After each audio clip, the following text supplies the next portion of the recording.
Thrissur railway സ്റ്റേഷനിലെ 4-ാം platform.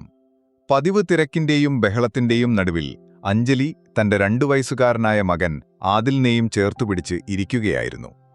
ചുറ്റുമുള്ള ലോകം അവൾക്കന്യമായിരുന്നു. അവളുടെ മനസ്സിൽ ഒരു ഇരുണ്ട മേഘം തങ്ങിനിന്നു. ഭർത്താവ് ശ്യാം അവളെ വിട്ടുപോരതിന്റെ ഓർമ്മകൾ. 1 വർഷം മുൻപായിരുന്നു അത്. ആദിലിന് 1 വയസ്സുള്ളപ്പോൾ ഒരു വാക്കുപോലും പറയാതെ അയാൾ ജീവിതത്തിൽ നിന്ന് നടന്നകന്നു. അച്ഛന്റെ വാത്സല്യം എന്താണെന്നറിയും മുൻപേ ആദിൽ അനാഥനായി.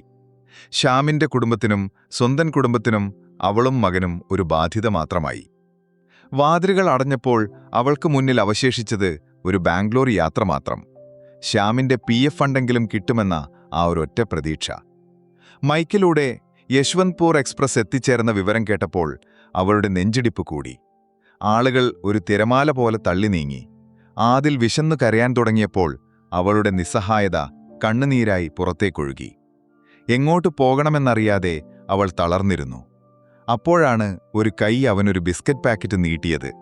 ആദിൽ ബിസ്ക്കറ്റ് കണ്ട് കരച്ചിൽ നിർത്തി. അവൾ തലയുയർത്തി നോക്കി.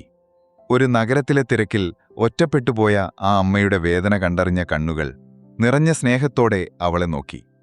28 വയസ്സുള്ള അർജുൻ എന്ന ആ ചെറുപ്പക്കാരന്റെ ചോദ്യം പതിഞ്ഞ ശബ്ദത്തിലായിരുന്നു. നിങ്ങൾക്ക് എവിടേക്കാണ് പോകേണ്ടത്? ബാംഗ്ലൂരുവിലേക്കുള്ള തീവണ്ടി യാത്രയിൽ അഞ്ജലി ആദ്യമായി ഒരാളോട് തന്റെ ജീവിതം തുറന്നു പറഞ്ഞു. ജനറൽ ടിക്കറ്റ് ആയിരുന്നിട്ടും അർജുൻ അവളെ സ്വന്തം AC കോച്ചിലിരുത്തി. അതവൾക്ക് നൽകിയത് സുരക്ഷിതത്വത്തിന്റെ ഒരു തണുപ്പാണ്. ശ്യാമിന്റെ മരണം, വീട്ടുകാരുടെ അവഗണന, PF ഫണ്ടിനായുള്ള യാത്ര, ഓരോ വാക്കും പറയുമ്പോൾ അവളുടെ ഹൃദയം വിറച്ചു. അർജുൻ ഒരു കേൾവിക്കാരനായിരുന്നു, അവളുടെ വേദനകൾ മൗനമായി ഏറ്റുവാങ്ങിക്കൊണ്ട്. ആദിലിനെ അവന്റെ തോളിൽ കിടത്തി അവന്റെ കുഞ്ഞിക്കഥകൾ കേട്ടപ്പോൾ അഞ്ജലിക്ക് ഒരുപാട് കാലത്തിനു ശേഷം ആശ്വാസം തോന്നി. ആ യാത്ര വെറുമൊരു സ്ഥലത്തേക്കുള്ള യാത്രയായിരുന്നില്ല. അത് അവളുടെ മനസ്സിൽ നിന്നും ഭാരങ്ങൾ ഇറക്കിവെച്ച് ആശ്വാസത്തിന്റെ ഒരു പുതിയ ലോകത്തേക്ക് പ്രവേശിക്കാനുള്ള യാത്രയായിരുന്നു. അർജുൻ അവൾക്കൊരു അപരിചിതനായിരുന്നില്ല, മറിച്ച് കാലം കാത്തുവെച്ച ഒരു രക്ഷകനായി അവൾക്ക് തോന്നി. ബാംഗ്ലൂരു നഗരത്തിലെത്തിയ ശേഷം അർജുൻ അവരെ നേരെ തന്റെ ഫ്ളാറ്റിലേക്കാണ് കൊണ്ടുപോയത്. അർജുൻ നൽകിയ ആശ്വാസത്തിൽ അടുത്ത ദിവസം അവർ ശ്യാമിന്റെ ഓഫീസിലേക്ക് പുറപ്പെട്ടു. ശ്യാം ജോലി ചെയ്തിരുന്ന കമ്പനിയുടെ മാനേജർ അവരെ സ്വീകരിച്ച് എല്ലാ സഹായവും വാഗ്ദാനം ചെയ്തു. എന്നാൽ മാനേജറുടെ അടുത്ത വാക്കുകൾ അവളുടെ ജീവിതത്തിലെ അവസാന പ്രതീക്ഷയും തല്ലിക്കെടുത്തി.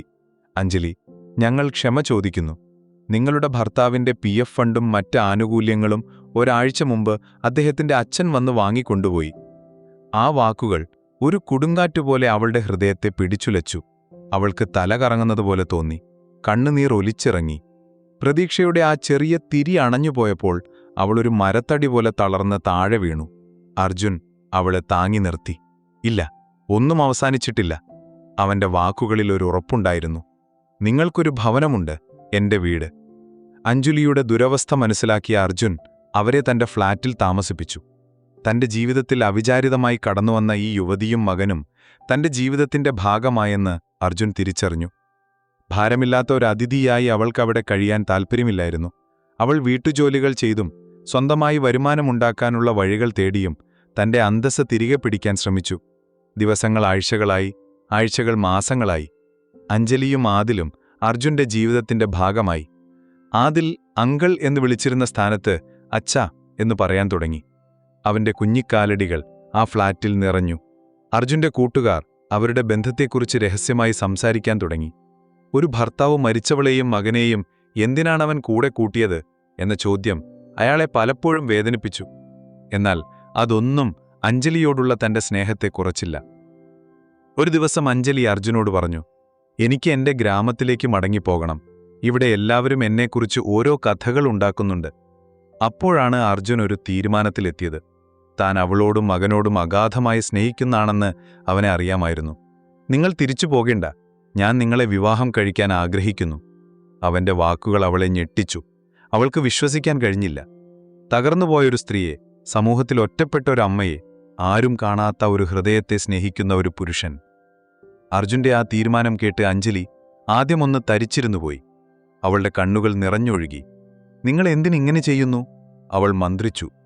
എനിക്കെതിരെ സമൂഹം ചോദ്യങ്ങൾ ഉന്നയിക്കുമ്പോൾ അതിനെ ധൈര്യപൂർവ്വം നേരിടാൻ നിങ്ങളില്ലേ? അർജുന്റെ സ്നേഹത്തിൽ അവൾക്ക് പൂർണ്ണമായി കീഴടങ്ങാൻ തോന്നി. അർജുൻ ഉടൻ തന്നെ തന്റെ മാതാപിതാക്കളെ ഫോണിൽ വിളിച്ച് കാര്യം പറഞ്ഞു. തുടക്കത്തിൽ അവർക്ക് ചെറിയ ആശങ്കകളുണ്ടായിരുന്നു. മോനെ, സമൂഹം എന്തു പറയും? നീ ബംഗളൂരുവിൽ ഒറ്റയ്ക്ക് താമസിക്കുന്നതുകൊണ്ട് ആർക്കും ഇത് അറിയില്ലായിരിക്കും. പക്ഷെ വിവാഹം കഴിയുമ്പോൾ എല്ലാവരും അറിയും. അമ്മയുടെ ശബ്ദം നേരിയതായിരുന്നു. അമ്മേ, എന്റെ സന്തോഷമാണ് പ്രധാനം, സമൂഹത്തിന്റെ വാക്കുകളല്ല, അർജുൻ മറുപടി നൽകി. അഞ്ജലിയും ആദിലും എന്റെ ജീവിതത്തിന്റെ ഭാഗമായി കഴിഞ്ഞു. അവരില്ലാതെ എനിക്ക് ജീവിക്കാൻ കഴിയില്ല. അർജുന്റെ ഉറച്ച വാക്കുകൾ കേട്ടപ്പോൾ അവർക്ക് കൂടുതൽ എതിർക്കാനായില്ല. ഒരാഴ്ചയ്ക്ക് ശേഷം അർജുന്റെ അച്ഛനും അമ്മയും ബംഗളൂരുവിലെ ഫ്ളാറ്റിലെത്തി. അഞ്ജലിയെ കണ്ടപ്പോൾ അവർക്ക് മനസ്സിലായി അർജുന്റെ സ്നേഹം വെറുതെയല്ലെന്ന്. അർജുന്റെ അമ്മ അഞ്ജലിയെ ചേർത്ത് പിടിച്ചു പറഞ്ഞു, മോള് പേടിക്കണ്ട, ഇനി ഞങ്ങൾ നിങ്ങളുടെ കൂടെയുണ്ട്. ആ വാക്കുകൾ അഞ്ജലിയുടെ മനസ്സിലെ അവസാനത്തെ ഭയവും മായ്ച്ചു കളഞ്ഞു. ആർഭാടങ്ങളില്ലാത്ത അടുത്ത ബന്ധുക്കളും അർജുന്റെ അടുത്ത സുഹൃത്തുക്കളും മാത്രം പങ്കെടുത്ത ഒരു ലളിതമായ ചടങ്ങിൽ അർജുനും അഞ്ജലിയും വിവാഹിതരായി. ആദിൽ പുത്തനുടുപ്പിട്ട് അർജുന്റെ കൈകളിൽ തൂങ്ങി നടന്നു. അച്ഛന്റെ കൈകളിൽ സുരക്ഷിതനായി അവന്റെ കുഞ്ഞിക്കാലുകൾ ചലിച്ചു. അഞ്ജലിക്കതൊരു പുതിയ ജീവിതത്തിലേക്കുള്ള പുനർജന്മമായിരുന്നു. താൻ നേടിയെടുത്ത സന്തോഷം നിലനിർത്താൻ അവൾക്ക് സ്വന്തം കാലിൽ നിൽക്കണമെന്ന് ആഗ്രഹിച്ചു. എംബ്രോയ്ഡറി വർക്കുകളിൽ അവൾക്കുണ്ടായിരുന്ന കഴിവ് അർജുൻ തിരിച്ചറിഞ്ഞു.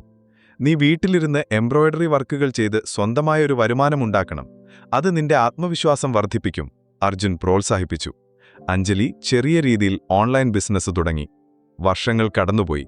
അഞ്ജലിയും അർജുനും സന്തോഷത്തോടെ ജീവിച്ചു. ആദിലിന് 4 വയസ്സുള്ളപ്പോൾ അഞ്ജലി ഒരു അമ്മയായി വീണ്ടും മാറി. അവർക്കൊരു പെൺകുഞ്ഞ് ജനിച്ചു. അവരവൾക്ക് അനഘ എന്നു പേരിട്ടു. ആദിൽ തന്റെ കുഞ്ഞനുജത്തിയെ വാത്സല്യത്തോടെ നോക്കി. അവന്റെ ലോകം കൂടുതൽ വലുതായി. അഞ്ജലിയുടെ എംബ്രോയ്ഡറി ബിസിനസ് വലിയ വളർച്ച നേടി. ഓൺലൈൻ ഓർഡറുകൾ കൂടാൻ തുടങ്ങിയപ്പോൾ അവൾ സ്വന്തം ഫ്ളാറ്റിൽ ഒരു ചെറിയ വർക്ക്ഷോപ്പ് ആരംഭിച്ചു. കുറഞ്ഞ വരുമാനമുള്ള ചില സ്ത്രീകളെ അവൾ ജോലിക്കെടുത്തു. അതോടെ ആ ബിസിനസ് ഒരു ചെറിയ സംരംഭമായി മാറി. അവൾക്ക് വരുമാനം മാത്രമല്ല, സമൂഹത്തിൽ ഒരു പുതിയ സ്ഥാനവും ലഭിച്ചു. അഞ്ജലി ജീവിതത്തിൽ തോറ്റവളല്ല, മറിച്ച് ധൈര്യശാലിയായ ഒരു പോരാളിയാണെന്ന് സമൂഹം തിരിച്ചറിഞ്ഞു. ഒരു വൈകുന്നേരം അഞ്ജലി ഫ്ളാറ്റിലെ ബാൽക്കണിയിൽ ഇരിക്കുകയായിരുന്നു.